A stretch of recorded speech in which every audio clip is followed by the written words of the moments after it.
समय की बात है। एक छोटे से गांव में एक किसान अपने 4 बेटों के साथ रहता था।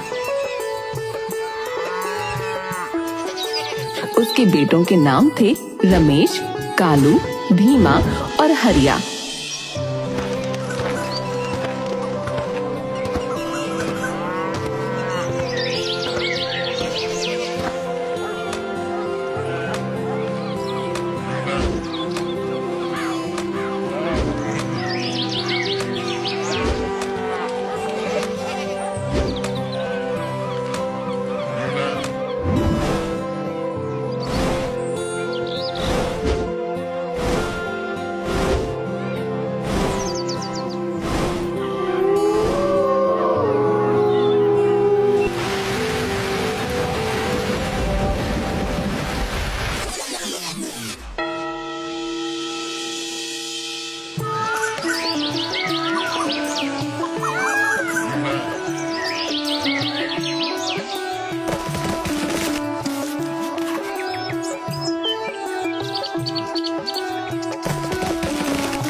किसान बहुत गरीब था। सब्जियां बेचना ही उसका एकमात्र आय का साधन था और वो इतना ही कर पाता कि बस अपने परिवार को खिला सके। उसके पास अपने बेटों को देने के लिए और कुछ नहीं था। मेरे बच्चों सुनो, मेरे पास तुम्हें देने के लिए कुछ नहीं है। अब तुम बड़े हो गए हो, सो तुम्हें संसार में बाहर निकलना होगा, अपना पेशा चुनना होगा और किस्मत आजमानी होगी। पर पिताजी, हमें किसी पेशा या कला का ज्ञान नहीं है। हम घर से दूर जाकर क्या करेंगे? यही तो है जिसे तुम्हें मालूम करने की जरूरत है। तुम्हें जाना होगा इस बात को समझने के लिए कि तुम किस काम को करने के योग्य हो। किंतु पिताजी, हम कभी भी अपने बल पर बाहर नहीं गए। मेरे बच्चे, कुछ भी खराब नहीं होगा। मैं नहीं चाहता कि तुम एक किसान की जिंदगी गुजारो। देखो, इस काम से तुम ज्यादा नहीं कमा पाओगे। जाओ और एक फायदेमंद व्यवसाय की तलाश करो। ठीक है पिताजी, यदि आप यही चाहते हैं तो हम अवश्य ही जाएंगे। हाँ पिताजी, हम जाएंगे।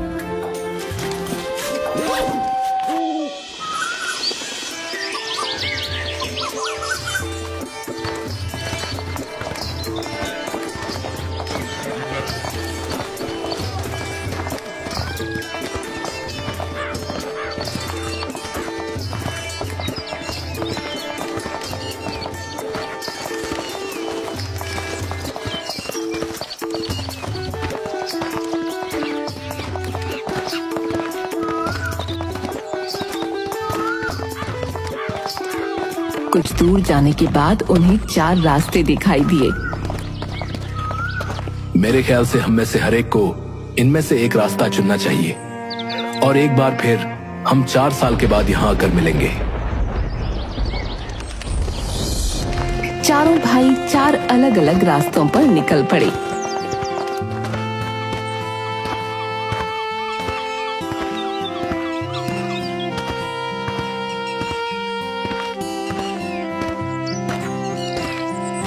रमेश को रास्ते में एक व्यक्ति मिला।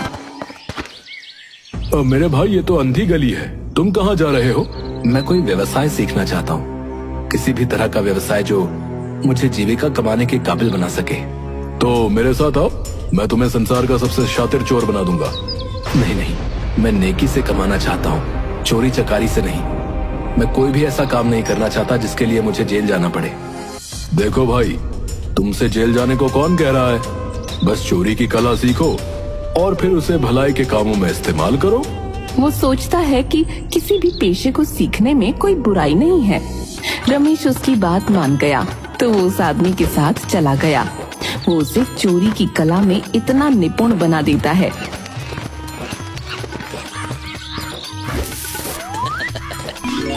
रमेश कुछ भी चाहता हो वो उसे आसानी से चुरा सकता था, बिना किसी के जाने।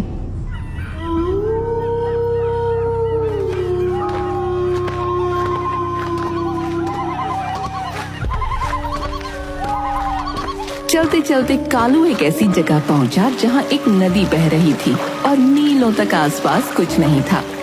वो नदी के किनारे एक आदमी को खड़ा देखता है। वो एक शीशे से बनी हुई मशीन थामे हुए था। कालू ये समझ न सका कि ये क्या है। वो उसके पास गया। अरे भाई, आप क्या कर रहे हैं? इस मशीन से तुम आसानी से वो चीजें देख सकते हो जो बहुत दूर है। ये जो चीज है इसे कहते हैं दूरबीन। ये चीज तो काफी दिलचस्प लगती है। आप मुझे इसका इस्तेमाल करना सिखाएंगे? यदि तुम सीखना चाहोगे तो मैं अवश्य ही तुम्हें सिखाऊंगा। उस पल आदमी के साथ रहने लगता है। वो आदमी उसे दूरबीन इस्तेमाल करने की कला सिखाने लगता है।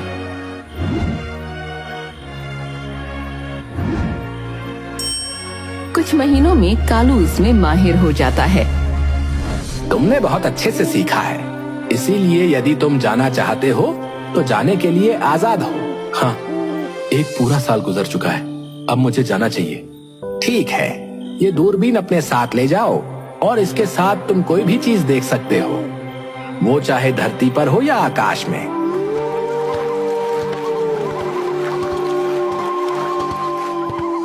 इस बीच तीसरा भाई भीमा एक शिकारी से मिलता है।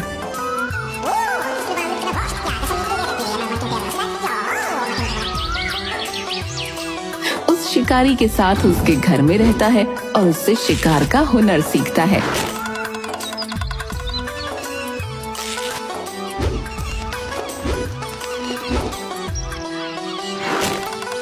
तुम यहाँ इस मैदान में मेरे साथ अभ्यास कर रहे हो। आज हमें जंगल में अभ्यास करना चाहिए। चलो देखते हैं कि तुम चलते हुए लक्ष्य पर निशाना लगा सकते हो या नहीं। ठीक है।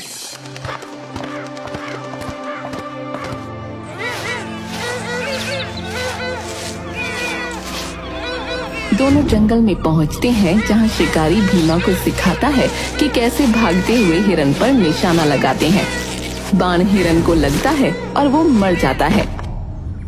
भीमा चलो, तुम भी अब निशाना लगाओ। भीमा बाण उठाता है और एक उड़ती चिड़िया पर निशाना साधता है, पर बाण चूक जाता है। भीमा, तुम्हें अभी भी अभ्यास की जरूरत है। आज के बाद हम रोज जंगल में अभ्यास के लिए आएंगे, जैसा आप कहें। हर रोज शिकारी भीमा को अभ्यास के लिए जंगल में लाता।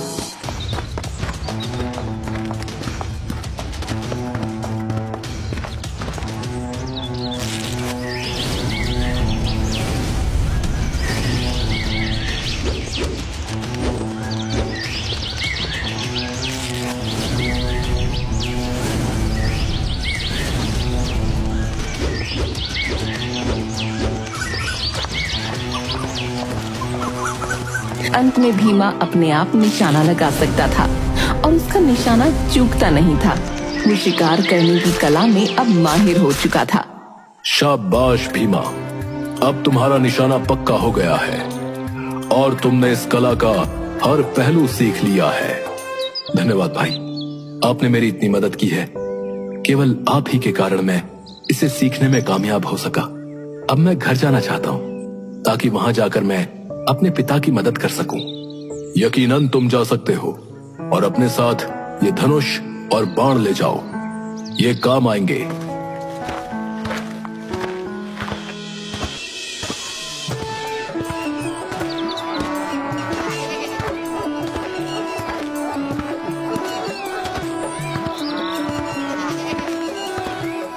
सबसे छोटा भाई हरिया एक गांव में पहुंचता है जहां वो एक दर्जी से मिलता है।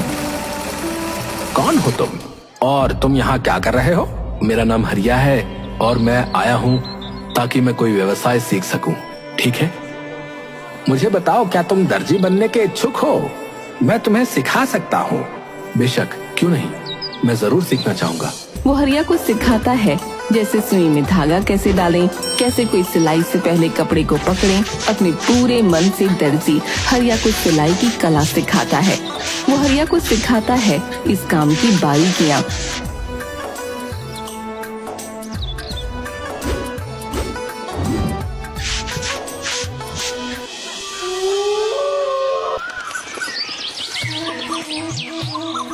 जैसे जैसे समय गुजरता गया, हरिया दर्जी का काम बखूबी सीखता गया।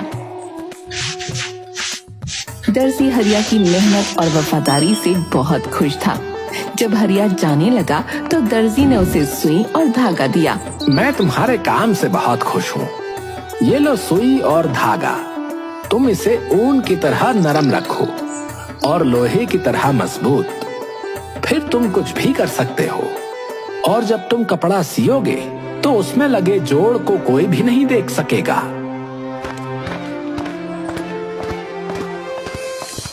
चारों भाई उसी जगह पर पहुंचे जहां उन्होंने 4 साल पहले मिलने का वादा किया था।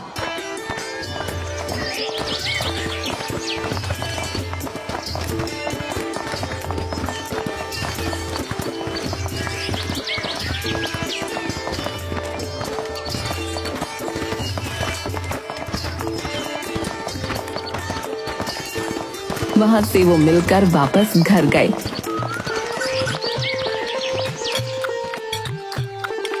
घर जाने पर वो अपने पिता को बताते हैं कि उनमें से हर एक ने क्या क्या सीखा। एक दिन वो अपने घर के सामने एक वृक्ष के नीचे अपने पिता के साथ बैठे थे जब उनके पिता ने कहा, आज मैं देखना चाहता हूँ कि तुम अपनी कला में कितने निपुण हो। जो तुमने सीखी है, वृक्ष के ऊपर एक घोंसला है, मुझे बताओ उसमें कितने अंडे हैं? 5, ठीक है। रमेश, अब तुम मेरे लिए वो अंडे उस पक्षी के नीचे से निकाल कर लाओ जो उनके ऊपर सेने के लिए बैठी है, पर पक्षी को इसका पता नहीं चलना चाहिए। रमेश वृक्ष पर चढ़ा और पक्षी की नजरों से बचाकर वो अंडे चुरा लाया। वाह, शाबाश। किसान ने मेज के चारों कोनों पर वो अंडे रखे और अपने बेटे भीमा से कहा, चारों अंडों को एक साथ एक ही तीर से 2 भागों में काटो, पर अंडों के अंदर बैठे चूजे को आंच नहीं आनी चाहिए। भीमा ने अपना तीर निकाला और एक ही तीर में उसने अंडों को 2 भागों में बांट दिया। ये देखकर किसान बहुत खुश हुआ और फिर उसने अपने बेटे हरिया से कहा, अब इन अंडों को वापस सिल दो और मुझे दिखाओ वो पक्षी इन अंडों में से अपने चूजे उत्पन्न कर सकती है। हरिया ने अपनी सुई निकाली और हर एक अंडे को सी दिया और फिर रमेश ने अंडों को वापस घोंसले में रख दिया। पक्षी को पता भी नहीं चला। बहुत खूब बच्चों, तुम सबने पूरी निष्ठा से 4 सालों में ये काम सीखे हैं। मेरे पास तुम्हें देने के लिए कोई उपहार नहीं है, पर मुझे यकीन है कि जीवन तुम्हें तुम्हारी मेहनत के लिए अच्छा फल देगा। कुछ दिनों के बाद ये खबर पूरे राज्य में फैल गई कि एक अग्नि राक्षस ने राजकुमारी का अपहरण कर लिया है। राजा ने ये घोषणा की, जो कोई भी राजकुमारी को ढूंढेगा उसके साथ उसका विवाह किया जाएगा। मेरे बेटों, तुम्हें अपना हुनर दिखाने का मौका मिला है। जाओ और राजकुमारी को अग्नि राक्षस से बचा कर लाओ। सभी चारों भाइयों ने अपनी तैयारियां की और राजकुमारी को बचाने के लिए निकल पड़े।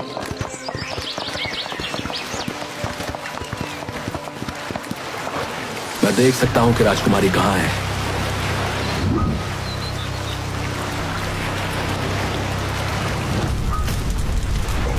अग्नि राक्षस ने उसे एक द्वीप पर समुद्र के बीचों बीच छिपाया है और वो बैठा है इसका पहरा देते हुए। फिर वो राजा के पास गए और उनसे एक नाव की मांग की ताकि वे उस द्वीप पर पहुंच सकें। राजा ने एक जहाज दिया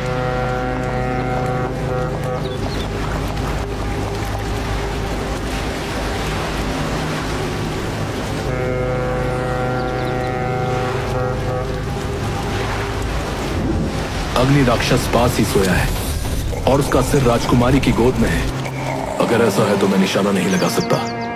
कहीं अगर तीर राजकुमारी को लग जाए तो। रुको, मैं राजकुमारी को चुरा लूंगा और उसे यहाँ ले आऊंगा। तुम नाव तैयार रखना। और वे चारों द्वीप पर पहुंचे। रमेश ने राजकुमारी को अग्नि राक्षस से चुरा लिया, पर जब वे सागर की तरफ लौट रहे थे, अग्नि राक्षस जाग गया।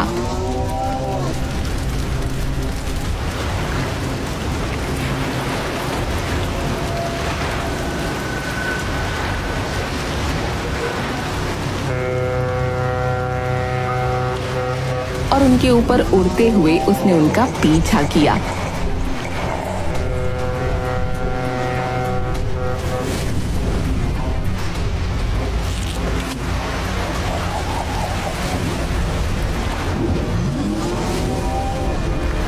कि भीमा ने अपने तीर से उसे मार डाला, पर जब अग्नि राक्षस पानी में गिरा तो उसके गिरने से जोर से पानी की वजह से नाव फट गया।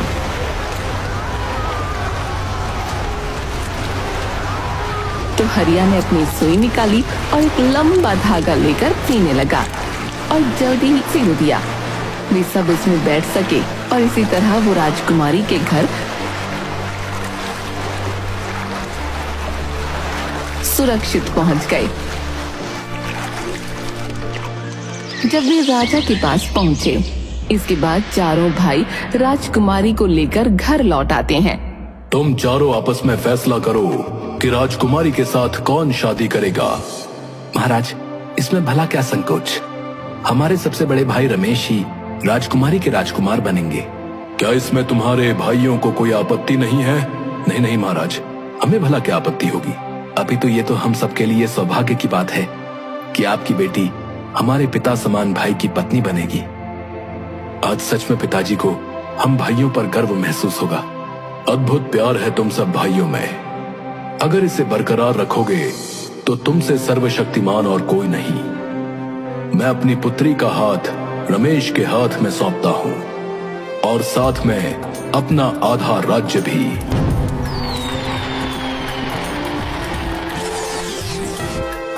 और आधे राज्य में सभी मिलकर खूब अच्छे से राज्य का संचालन करते हैं।